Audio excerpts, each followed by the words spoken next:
बिस्मिल्लाहिर्रहमानिर्रहीम। अस्सलाम वालेकुम दोस्तों, मेरी ये वाली medical video primary biliary cholangitis के बारे में तफसीली वीडियो है। ये काफ़ी लंबा चौड़ा टॉपिक है, तो मैं पहले से ही बता दूं, हो सकता है मुझे एक से ज़्यादा इसके पार्ट्स बनाने पड़ें। ठीक है, तो चलें स्टार्ट करते हैं। बेसिकली जो प्राइमरी बिलियरी कोलेंजाइटिस है, जिसका पुराना नाम प्राइमरी बिलियरी सिरोसिस यानी पीबीसी इसकी एब्रीवेशन थी, ये एक तरह की क्रॉनिक बीमारी है। आपकी जो जिगर के अंदर जो बाइल डक्ट्स होती हैं ना, उसकी, ठीक है, और वो आस्ता आस्ता जो ना वो जो बाइल डक्ट्स छोटी छोटी जिगर के अंदर होती हैं वो तबाह होना शुरू हो जाती हैं। बाइल बेसिकली जो है जो लिवर में प्रोड्यूस होती है वो एक फ्लूइड होता है, ठीक है, जिसका काम क्या है कि वो जो ना फूड की डाइजेशन में हेल्प करती है, ठीक है, और फिर जो ना कुछ विटामिन जो ज़रूरी चाहिए होते हैं उनको उनकी जो ना जज़ब करने में जो ना ये बाइल जो है ना हेल्प करती है। और इसके अलावा बाइल जो होती है ना आपकी बॉडी से जो ना कोलेस्ट्रॉल को एक्सक्रीशन में मतलब बाहर निकालने में हेल्प करती है। इसके अलावा कोई और बॉडी में जो जहरीले मवाद होते हैं, ठीक है, या फिर जो डिस्ट्रॉयड रेड ब्लड सेल्स होते हैं उनको जो ना ये बाहर निकालती है। तो जब ये इस वजह से आपकी जिगर में क्रॉनिक इन्फ्लेमेशन होती है तो जो ना वो बाइल डक्ट का डैमेज होना शुरू हो जाता है। तो उसके बाद फिर जब आगे जब बीमारी बढ़ती है तो आपके जो लिवर टिश्यू होता है उसमें स्कारिंग होना शुरू हो जाती है, जिसको हम सिरोसिस कहते हैं। और वो भी जब बढ़ जाए ज़्यादा तो फिर आखिरकार वो लिवर फेलर हो सकता है, जो बहुत ख़तरनाक हो जाता है। ये वैसे तो मर्द और औरत दोनों को बीमारी होती है, लेकिन प्राइमरी बिलियरी कोलेंजाइटिस जो है आमतौर पर ज़्यादातर फीमेल्स को ही मतलब ख़वातीन को होती है ये बीमारी। और इसको बीमारी को हम ऑटो इम्यून डिजीज़ की तरह वो लेते हैं, क्योंकि इसमें यह होता है कि आपका जो बेसिकली आपके बॉडी के जो इम्यून सिस्टम के जो सेल्स होते हैं ना वो आपकी उसमें हेल्दी सेल्स को ही मतलब जो ना बाय मिस्टेक ही अटैक करना शुरू करते हैं, ठीक है। उसमें यह है कि फिर कम्बिनेशन ऑफ फैक्टर हैं, जैसे जेनेटिक और एनवायरमेंटल फैक्टर हैं जो इस बीमारी को ट्रिगर करते हैं, और यह आमतौर पर आस्ता आस्ता बीमारी शुरू होती है। ऐसा जो उसका कोई उस तरह 100% क्योर नहीं है, लेकिन जो इसकी मेडिकेशन में जो मैं बाद में बताऊंगा वो आपके जो ना जिगर के डैमेज को स्लो कर सकती हैं, ख़ास तौर पे अगर ट्रीटमेंट इसकी जल्दी स्टार्ट हो जाए। तो पहले तो मैं इसकी सिम्टम यानी अलामात बता देता हूँ। जो लोग इस बीमारी का शिकार होते हैं उसमें आधे से ज़्यादा लोग जो है ना वो शुरू में इसकी कोई ख़ास की सिम्टम नोटिस नहीं करते, ठीक है, और कभी कभी कुछ पेशेंट किसी और बीमारी का चेकअप कराने आते हैं तो ये डिस्कवर हो जाती है बीमारी। मिसाल के तौर पे कोई ब्लड टेस्ट किसी और वजह से करवाया जाए, ठीक है। तो इसकी जो आमतौर पर जो अलामात हैं वो 5 से 20 साल तक की एक तरह का वो आगे से वो बढ़ती हैं, ठीक है, आस्ता आस्ता मतलब बीमारी ये बढ़ती चली जाती है। तो अगर तो जब पेशेंट का किसी का डायग्नोसिस हो और उसको ऑलरेडी ये सिम्टम जो मैं अभी बताने लगा हूँ इसकी मतलब प्राइमरी बिलियरी कोलेंजाइटिस की, तो फिर उस सूरत में जो ना उसका जो ना एक तरह का मुश्किल हो जाता है उसका इलाज, ठीक है। यानी कि मैं कहना चाहता हूँ कि अगर इसकी सिम्टम होने से पहले ये बीमारी डिटेक्ट कर ली जाए ना तो काफ़ी बेहतर जो ना ट्रीटमेंट ऑप्शन हमारे पास मतलब अवेलेबल हो सकती हैं। तो इसकी जो आमतौर पे जो अर्ली सिम्टम है उसमें यह कि इंसान को फटीग एक तरह की मतलब थकावट होना शुरू हो जाती है, फिर उनकी स्किन में मतलब उनकी जल्द में इचिंग शुरू हो जाती है, मतलब ख़ारिश होना शुरू हो जाती है। इसके अलावा फिर जो बाद में जब इसकी आस्ता आस्ता बीमारी बढ़ती है तो इसकी जो सिम्टम है इसमें कि आपका जो है ना माउथ ड्राई हो सकता है, फिर आपकी आँखें ड्राई हो सकती हैं, और आपके पेन के हो सकता है पेट में मतलब राइट साइड जो अपर राइट साइड है जहाँ पे मतलब लिवर होता है वहाँ पे पेन हो सकता है। इसके अलावा फिर जो ना आपकी जो तिली वो बढ़ सकती है, स्प्लीन यानी कि, और आपकी हड्डियों में मसल में जोड़ों में भी दर्द हो सकता है। इसके अलावा फिर जो ना कि आपके जो फीट और एंकल में उसमें वो सूज जाते हैं, मतलब यानी एडीमा हो जाता है। और फिर यह कि आपकी जो जब जिगर फेल होता है तो आपकी मतलब पेट में पानी इकट्ठा होना शुरू हो जाता है, जिसको हम एसाइटिस कहते हैं, ठीक है। फिर इसके अलावा आपकी जो स्किन में और या मतलब जो आपकी ख़ास तौर पे जो आइज़ के स्किन है उसमें फैटी डिपॉजिट्स हो जाते हैं जिनको हम ज़ैंथोमा कहते हैं, मतलब। और वो जो है आपके आईलेट्स पे भी हो सकते हैं, और या फिर आपके थेलियों की जो क्रीजेज हैं, पाम मतलब क्रीजेज, उसमें हो सकते हैं।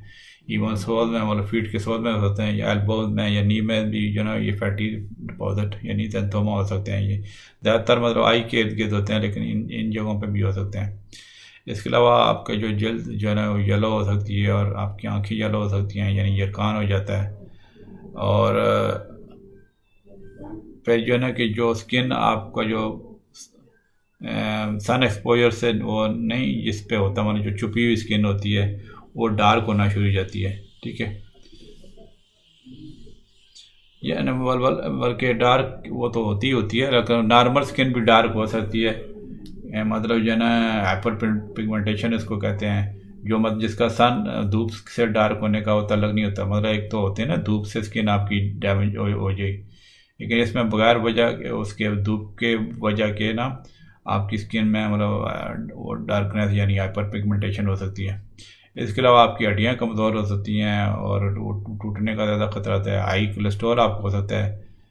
फिर ये कि आपको एक तरह का जो स्टूल्स आपकी ग्रीसी हो सकते हैं, एक तरह डायरिया सा, मतलब एक तरह कह रहे हैं जिसको हम स्टीटोरिया कहते हैं। फिर आपके थायराइड का जो है ना वो प्रॉब्लम हो सकता है, मतलब अंडर एक्टिव थायराइड हो जाता है, जिसको हाइपोथायराइडिज्म कहते हैं।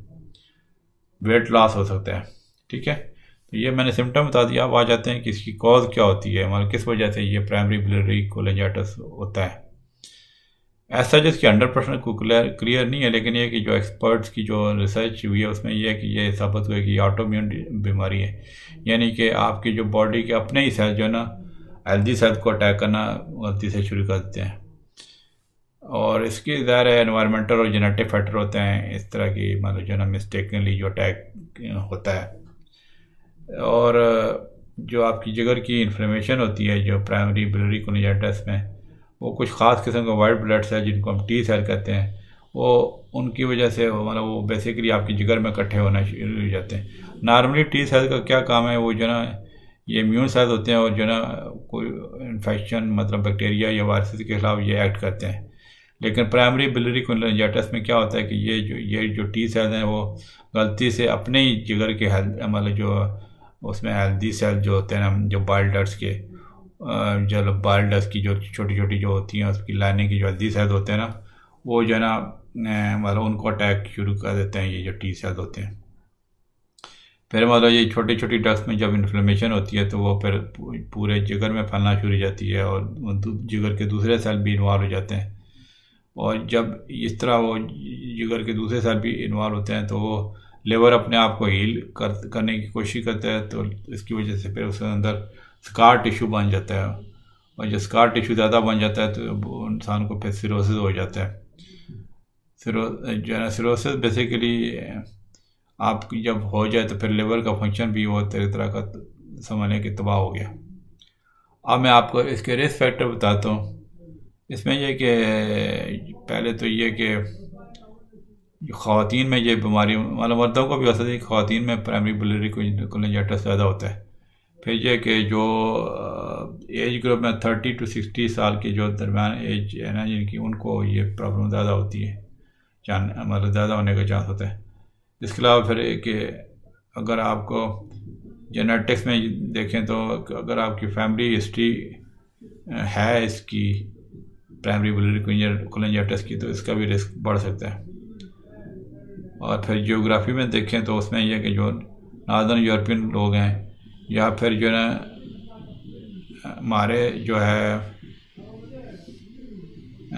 मतलब कोई किसी भी मतलब एक तरह की रेस को ये अफेक्ट कर सकती है बीमारी, ठीक है। तो उसमें ज़ाहिर है वो जेनेटिक और एनवायरमेंटल फैक्टर हैं, जो ख़ास तौर पे मतलब एनवायरमेंटल फैक्टर ये हैं कि इन्फेक्शन मिसाल के तौर पे यूरिनरी ट्रैक इन्फेक्शन है, या बंदा स्मोकिंग करता है उसको ज़्यादा चांस होता है, या फिर टॉक्सिक केमिकल से एक्सपोज होता है तो उसको ज़्यादा चांस होता है। अब मैं इसकी कॉम्प्लिकेशन बताता हूँ। कॉम्प्लिकेशन में कि जैसे जैसे ये बीमारी बढ़ती है तो आपके लिवर की स्कारिंग यानी सिरोसिस हो जाता है, तो जिसकी वजह से लिवर का फंक्शन तबाह होना शुरू हो जाता है। और बेसिकली ये एक सिरोसिस की स्टेज जो है ना वो प्राइमरी बिलियरी कोलेंजाइटिस की एक तरह की लेटर स्टेज है, ठीक है। और जिन लोगों को मतलब प्राइमरी बिलियरी कोलिंजाइटिस के पेशेंट को सिरोसिस हो जाए तो उनका जो ना वो दूसरी कॉम्प्लिकेशन का भी ख़तरा होता है, और आमतौर पे उनका अपना भी प्रोग्नोसिस जो होता है ना वो पुअर होता है। ठीक है, मतलब यह है कि उनको बीमारी ठीक होने का मतलब चांस कम ही होता है अगर सिरोसिस तक ये हो पहुंच जाए सिरोसिस वाली स्टेज पे। इसके अलावा फिर आपकी जो अंदर बॉडी में वेन बढ़ सकती हैं। बेसिकली जो जिगर से वेन गुजरती है जिसको पोर्टल वेन कहते हैं, उसकी जो जब पोर्टल वेन से ब्लड स्लो वो जो चूँकि जिगर में इस तरह की इन्फ्लेमेशन होती है तो पोर्टल वेन में जब ब्लड स्लो होता है या ब्लॉक हो जाता है तो जो दूसरी जो छोटी छोटी आपकी वेन पे ना उसमें जो ना उसमें वो बैकअप चला जाता है वो जो है ब्लड का। ठीक है, तो ख़ास तौर पे जो स्टमक और इसोफेगस की वेन्स होती हैं, तो जब इनमें प्रेशर बढ़ता है तो फिर यानी कि वो जो छोटी छोटी वेन्स होती हैं ना उनका ब्रेक होने का ख़तरा होता है, मतलब टूट जाती हैं, जिसकी वजह से आपके मैदे में मतलब अपर मैदे के अपर पार्ट में ब्लीडिंग हो सकती है, और या इसोफेगस में हो सकती है जो खुराक की नाली है मतलब मैदे से ऊपर। और अगर ऐसी सूरत मतलब हो जाए जो ब्लीडिंग मतलब इसोफेजियल वेरिसेस हो जाए तो उसमें यह नहीं कि वो एक तरह की एमरजेंसी है, लाइफ थ्रेटनिंग एमरजेंसी हो सकती है, और इसमें इमीडिएट जो है ना फौरी तौर पे आप एमरजेंसी से ट्रीटमेंट करवाए हैं। ठीक है, इसके अलावा फिर पोर्टल वेन इटसेल्फ में अगर जब प्रेशर बढ़ता है, बेसिकली पोर्टल वेन जो है ना वो इंटेस्टाइन से जो है ना वो स्प्लीन से और पेंक्रियाज से जो है ना वो ब्लड लेके आती है, और वो आपके मतलब पोर्टल वेन से जमा होकर ना वो ब्लड जिगर में एंटर होता है। ठीक है, तो जब स्कार टिश्यू सिरोसिस की वजह से बनता है तो नॉर्मल जो ब्लड फ्लो जो है ना वो ज़्यादा ब्लॉक हो जाता है और ब्लड बैकअप हो जाता है। ठीक है, तो जिसकी वजह से जो उस पोर्टल वेन के अपना प्रेशर बढ़ जाता है। फिर इसके अलावा फिर जो है ना चूँकि ब्लड जिगर से सही तरह मतलब फ्लो नहीं कर सकता, तो आपकी जो जो कोई किसी और बीमारी के लिए ड्रग ले रही हैं या और जो टॉक्सिन हैं वो मतलब है आपकी ब्लड स्ट्रीम से सही फिल्टर नहीं होंगे। इसके अलावा फिर आपकी तिली यानी स्प्लीन बढ़ सकती है, और आपकी जो वाइट ब्लड सेल प्लेटलेट्स हैं, ठीक है, इसमें यह कि वो एक तरह का वो फिल्टर टॉक्सिन को फिल्टर नहीं कर सकते। मतलब यह है कि मेरा कहने का ये है कि जो आपकी जो स्प्लीन जो वो बढ़ जाती है आपकी जो वाइट ब्लड सेल्स और प्लेटलेट्स की मतलब ज़्यादा मतलब उनमें मौजूदगी की वजह से, क्योंकि जो है आपकी बॉडी वो सलाहियत खो बैठती है जना जो मतलब ब्लड स्ट्रीम से जो टॉक्सिन को फिल्टर करने की, तो इस वजह से वो जो white blood cell platelet spleen में इकट्ठे हो जाते हैं जिसकी वजह से वो बढ़ जाती है। इसके अलावा आपकी जो पित्ते में पथरी हो सकती है, बाइल डक्ट्स में स्टोन हो सकते हैं। ज़ाहिर है जब बाइल फ्लो नहीं होगा सही तो उसमें वो स्टोन नहीं बनने का ख़तरा होता है, और फिर स्टोन वो बहुत हार्ड हो सकते हैं जिसकी वजह से पेन और इन्फेक्शन का ख़तरा होता है। इसके अलावा फिर लिवर का कैंसर होने का ख़तरा होता है जिसका मतलब जब ज़्यादा स्कारिंग यानी सिरोसिस हो जाए।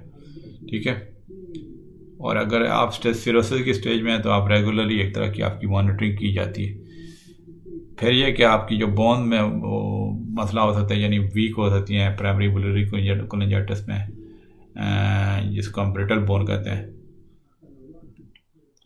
इसके अलावा फिर विटामिन की डेफिशिएंसीज होती हैं क्योंकि वो आपकी ज़ाहिर ब्लड जो बाइल में मतलब जो उसमें जिगर के अंदर से बनती है तो वो ज़ाहिर बाइल में वो कमी हो जाती है, तो वो आपकी जो फैट्स सॉल्युबल विटामिन जो है ना उसकी और फैट्स की जो एब्जॉर्प्शन पे वो जो है ना ज़रूरी हो जाती है। तो अगर बाइल कम हो जाए तो फिर ज़ाहिर है जो विटामिन जो है फैट सॉल्युबल विटामिन है मिसाल के तौर पे A, D, E के, तो उनकी एब्जॉर्प्शन नहीं हो पाती।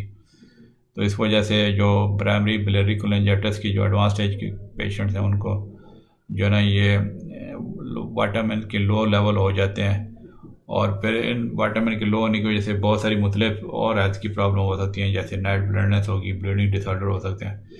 इसके अलावा फिर आपके बॉडी में कोलेस्ट्रॉल बढ़ सकता है, तो मतलब यानी तकरीबन ये समझ लें कि प्राइमरी बिलियरी कोलिंजाइटिस के तकरीबन 80% पेशेंट में हाई कोलेस्ट्रॉल होता है। ठीक है, इसके अलावा फिर ये आपके मेंटल फंक्शन में रिडक्शन आ जाती है जब लोग एडवांस प्राइमरी बिलियरी कोलिंजाइटिस हो जाए। ठीक है, पर्सनालिटी चेंजेस आ जाती है, मेमोरी कंसंट्रेशन रखने में सही मतलब से मेमोरी और कंसंट्रेशन में मतलब प्रॉब्लम हो जाती है। फिर इसके अलावा और बीमारियों का रिस्क बढ़ जाता है, क्योंकि वो बेसिकली ना इम्यून सिस्टम का हमारा डिसऑर्डर है ना ऑटोम्यून, तो और ऑटोम्यून बीमारियों का खतरा हो जाता है। ठीक है, मिसाल के तौर पे थायराइड प्रॉब्लम होगी, स्क्लेरोडर्मा होगी, ठीक है, और रिमेटॉइड आर्थराइटिस जो ना हो सकती है। फिर आपकी आंखें ड्राई हो सकती हैं और माउथ ड्राई हो सकता है, इसको शोगरन सिंड्रोम कहते हैं, ये हो सकती है। ठीक है, तो मेरे ख्याल में वीडियो काफ़ी लंबी होती जा रही है। इंशाल्लाह इसका मैं दूसरा पार्ट जब मैं अपलोड करूँगा बहुत जल्दी, उसमें उसकी जो ना डायग्नोस करने का और उसकी क्या ट्रीटमेंट होती है वो सारी डिस्कस करूँगा। चलें, इंशाल्लाह मिलते हैं अगली वीडियो में। ओके, अल्लाह हाफिज़।